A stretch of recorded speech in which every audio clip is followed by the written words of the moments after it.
Alors, le match 1 entre les Grizzlies et OKC avait donné, disons, une rouste assez monumentale. On va d'abord regarder ça ensemble pour comprendre un peu les raisons de ce succès du côté du Thunder, pour ensuite aller regarder le Game 2 et un peu comprendre ce qui a pu se passer. Avant de se lancer dans la vidéo, on voulait juste avec Baptiste vous remercier à fond pour le soutien que vous nous avez donné depuis le début des playoffs. Les vidéos ont été hyper bien relayées, ont hyper bien marché. Donc on vous invite juste à continuer à partager et à liker les vidéos. Et nous on est parti tout de suite pour l'analyse du Game 1 et 2 des Memphis Grizzlies contre le OKC Thunder. Alors, Memphis, c'est une équipe qui a fait beaucoup de divers and cut, et ça, ils le faisaient depuis le début de la saison. Par contre, ce qu'ils font beaucoup plus maintenant qu'ils faisaient pas avant, c'est de venir aussi faire des pick and roll pour Ja Morant. On avait vu, notamment avec des vidéos de Ben Taylor, qu'ils avaient un peu laissé de côté le pick and roll, et ils sont beaucoup de retour sur ce genre d'action. Et on va voir qu'au niveau du spacing, ça se passe pas très bien, et qu'en réalité, OKC a bien réussi à défendre ses actions en pick and roll, grâce à leur défense très longue et à leur coverage un petit peu agressif pour punir le manque de tir des Grizzlies. Regardez par exemple ici, en réalité, Lou Dort, au lieu de passer au-dessus de l'écran, passe en dessous, tout en sachant que derrière, il est protégé aussi par Chet Holmgren, qui ne va pas trop monter, parce que dans tous les cas, pas de menace de pull-up, ni de menace de Zach Edey au niveau de la ligne à 3 points. Vous avez SGA qui est très proche dans l'aide si besoin, tout en sachant qu'en protection de cercle, vous avez Hartenstein qui est présent. Donc en réalité, l'action est un petit peu tuée dans l'œuf au vu de comment OKC occupe le terrain, et ça donne un pull-up à 3 points un peu compliqué.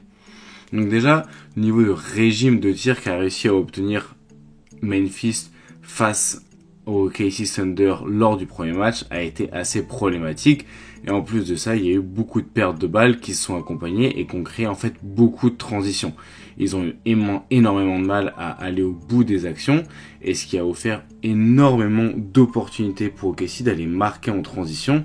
Le volume de perte de balles de Memphis a atteint les 20% sur le match 1, ça veut dire que presque un ballon sur deux était perdu, et de l'autre OKC s'est fait plaisir en transition. Donc vraiment, le match 1 a montré un petit peu toutes les limites qu'il pouvait y avoir en termes de spacing. Sur l'action qu'on est en train de voir, on a une zoom action avec un premier écran puis un end-off pour Ja Morant, et en fait la réalité des choses c'est que comme Marvin Bagley n'est pas vraiment une menace, Chet Holmgren peut rester vraiment bien positionné. On a aussi Jalen Williams qui pourrait venir contester potentiellement le pick and pop si on avait besoin, et Lou Dort qui est toujours un petit peu à l'arrière de Ja Morant, prêt à le défendre. Une fois arrivé ici, on a SGA du coup qui est monté juste ici, parce que Scottie Pippen Jr. n'est pas considéré comme une menace à 3 points, et le temps que le ballon puisse arriver à Aldama, on a le temps de voir venir pour Isaiah Joe. On se retrouve donc avec une espèce de ligne qui rend impossible tout simplement l'accès au cercle, et en réalité la passe pour le pick and pop est potentiellement coupée et Marvin Bagley n'apporte aucune valeur offensive. On est donc bloqué dans son propre piège avec le ballon qui arrive sur la tête de Bagley. Et c'est un peu ça qu'a résumé ce premier match, avec énormément de pression mise sur les porteurs de balles, notamment aussi Jaren Jackson Jr. qui a vécu un match très compliqué lors du match 1. Ils leur ont laissé vraiment aucun temps de repos, même sur les rebonds défensifs. Regardez l'agressivité d'Hartenstein, plus Lou Dort qui arrive ici derrière, et en fait, ils vont réussir à générer des interceptions rien qu'au début de la possession adverse. C'est ça qui est assez ouf, c'est la constante agression qu'il va y avoir du côté d'OKC. Même ici sur cette Iverson Cut, Lou Dort anticipe et arrive à piquer le ballon. La Iverson Cut, on l'a vu en début de vidéo, c'est donc avec ces deux écrans ici pour le cut de Ja Morant.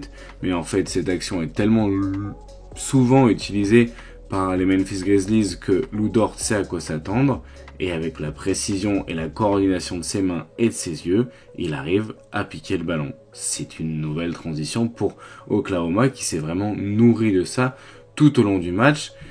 Et le plus drôle, c'est que quand Memphis a essayé un petit peu de se dépatouiller de tout ça, en appelant un temps mort pour sortir un petit peu une nouvelle action pour pouvoir peut-être contourner cette défense individuelle et agressive. Et ben ce qu'a fait le Thunder, c'est qu'ils sont passés en zone 2-3, juste le temps d'annihiler une action et de faire encore une fois perdre la tête à cette attaque de Memphis qui semble aller absolument nulle part, surtout face à cette défense de fer du City Thunder.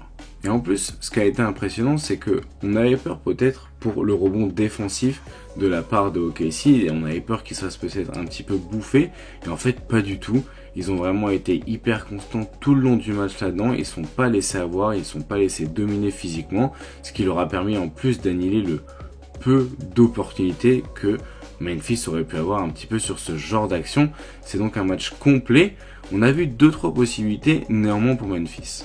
En effet, déjà avoir Desmond Bane un petit peu sur le côté fort, donc là où un joueur potentiellement va devoir venir en aide sur le pick and roll, ça peut offrir un petit peu une poche de tir juste ici, et si la rotation est mal faite comme dans cet exemple, ça peut offrir des tirs à 3 points ouverts. Donc une première chose qui pourrait tenter d'être fait, l'autre c'est d'aller trouver Jaren Jackson Jr. sur les côtés opposés.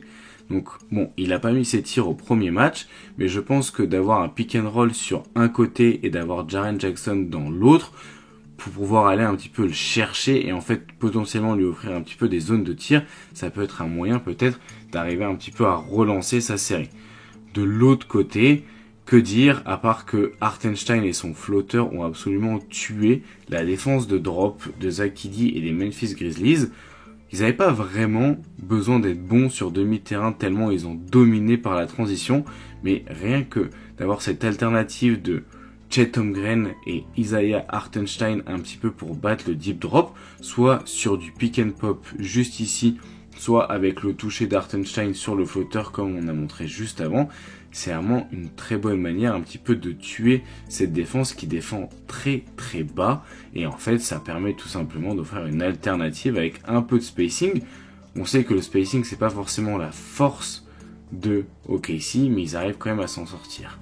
Ils ont même dominé au rebond offensif, ce qui est assez rare pour être souligné. C'est pas forcément une force d'OKC à la base de dominer sur cette bataille des possessions, et pourtant ils ont vraiment dominé l'équipe de Memphis là-dessus, tout en continuant aussi avec ces petits jeux à deux, ces petits jeux off-ball avec un petit peu Isaiah Hartenstein comme hub offensif. Passons maintenant au match 2.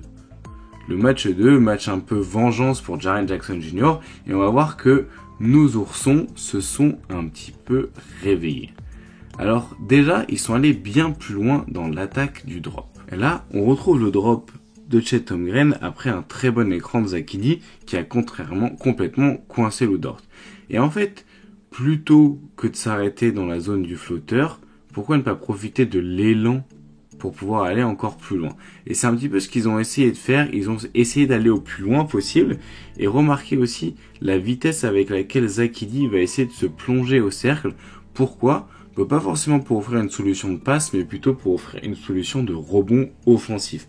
En tout cas, il y a un peu des deux. Et il y a aussi, du coup, la gravité du post-up de Jaren Jackson qui a été utilisée un peu plus, et ça offre de belles solutions. Regardez ici, en fait, la défense était tellement concentrée sur un petit peu le post-up de Jaren Jackson Jr. qu'elle en a oublié le cut d'Aldama un petit peu au milieu de la défense, et ça lui offre un tir à mi-distance, mais un tir ouvert. On se la remet rapidement. Parce que une fois qu'il a obtenu un switch potentiellement, ou alors beaucoup de fois aussi, OKC décide de défendre en fait Jaren Jackson Jr. avec un défenseur plus petit, il peut y avoir potentiellement cette gravité. Surtout sur des moments où, comme on le remarque ici, il n'y a ni Hartenstein ni Chet Holmgren sur le terrain. Et en fait, avec cette gravité-là, ça expose un petit peu la défense, et on sait que Memphis était quand même une équipe qui était assez douée sur les cuts sur le début de saison. Ça peut donc être une alternative un petit peu pour pouvoir punir cette défense qui paraît infaillible. On retrouve encore une fois ces pick and roll avec Zach Edey qui descend très très bas, le plus bas possible et le plus rapidement possible pour obtenir un petit peu des bonnes situations. On a retrouvé aussi sur cette action ce qu'on avait mentionné dans le Game 1, Jaren Jackson à l'opposé. C'est là d'ailleurs on remarque que la qualité de passe de Desmond Bane a vraiment augmenté, parce que là on a Chet Holmgren devant lui, la seule cible en réalité vraiment possible pour offrir une bonne situation de tir se retrouve de l'autre côté du terrain, et pourtant il va quand même la trouver. Et une fois que le ballon est là, il peut attaquer le close-out avec Jaren Jackson Jr. et ça peut offrir des bonnes situations. Mais vous voyez à quel point il faut arriver à être exceptionnel dans son approche pour attaquer cette défense et obtenir des tirs qui seraient ne serait-ce que juste compliqués en réalité, même pas forcément des tirs toujours très rentables. On remarque aussi que parfois la défense prend le pli un petit peu de passer en dessous plutôt qu'au-dessus et d'être très conservatrice. Regardez ici, ils sont assez bas et ça offre potentiellement des situations où Desmond Bane va pouvoir faire parler un petit peu son pull-up à 3 points. Pull-up à 3 points qui est une des rares solutions pour battre un petit peu cette défense de drop. L'autre solution que je trouve qu'on n'a pas assez vu, qu'on a vu qu'une fois peut-être sur ce match, c'est le pick and pop. Et je me demande si c'est pas une des solutions qui devrait être un peu plus utilisée pour passer au-dessus de cette défense un petit peu infaillible qui semble être celle de Oklahoma City. Bon alors, passons à cette défense infaillible. Regardez déjà cette interception de Jalen Williams.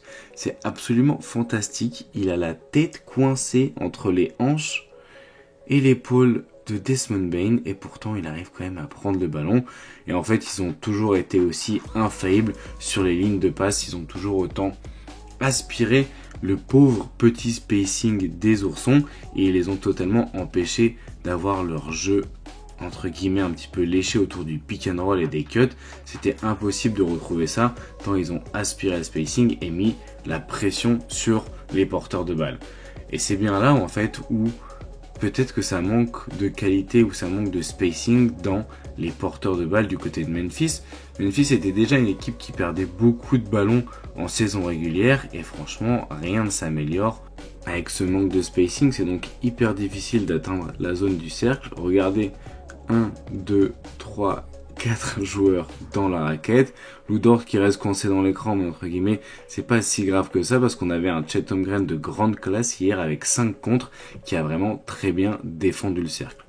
On retrouve aussi par exemple Caruso ici qui préfère venir gêner le drive avec Hartenstein plutôt que protéger le tir à une passe du ballon. Et une fois que Ja Morant s'est enfermé un petit peu dans une idée de drive, Caruso n'a aucun besoin de revenir et peut même contrer directement Ja Morant qui voulait monter au lay-up. Donc vraiment, c'est très bien orchestré en défense et en attaque, ça s'est plutôt bien passé. Déjà, ils ont été très insistants encore une fois au rebond offensif. C'est marrant quand on s'attendait que ce soit Memphis qui domine là-dessus. Et ensuite, on a retrouvé le pick and pop comme d'habitude pour battre cette défense un petit peu en drop du côté de Memphis. On a retrouvé aussi, au-delà d'un très bon Chet Holmgren, une équipe qui, malgré un petit peu une attaque en berne qui a été bien défendue sur isolation, pas mal de mouvements. Donc comme les situations d'isolation n'ont pas trop marché, on a trouvé pas mal de mouvements autour d'Hartenstein, notamment avec Aaron Wiggins, qui a rappelé à quel point cette équipe était profonde, notamment avec des joueurs comme Cason Wallace, Alex Caruso, Isaiah Joe qui sort du banc, et lui a réussi à prouver aussi à quel point c'est un joueur avec beaucoup de talent, surtout mis en rythme, avec une bonne synergie autour de Caruso, notamment sur ce petit cut backdoor. Et en fait, c'est là aussi où l'équipe, tout simplement du Thunder, a bien un avantage sur celle des Memphis Grizzlies, c'est en termes de talent. Profiter d'ailleurs de cette passe à la Luka Doncic de monsieur SGA, le poignet retourné pour un 3 points de Lou Dort. Alors malgré un bon retour dans le troisième quart-temps, dans le quatrième quart-temps, le OKC Thunder a joué son jeu avec une très bonne défense, beaucoup de transitions et en fait n'a pas été inquiété du petit retour des oursons. Ils ont continué à un petit peu jouer leur jeu et plus en plus de mal à imaginer comment en réalité Memphis pourrait avoir une chance de ne serait-ce remporter qu'un seul match quand on voit l'écart qu'il y a entre les deux équipes sur les 2 premiers matchs de la série. Bon, n'hésitez pas à donner vos pronostics dans les commentaires et puis nous on va se retrouver potentiellement demain pour une nouvelle série, un nouveau débrief. Moi je vous dis à très bientôt et encore une fois merci beaucoup.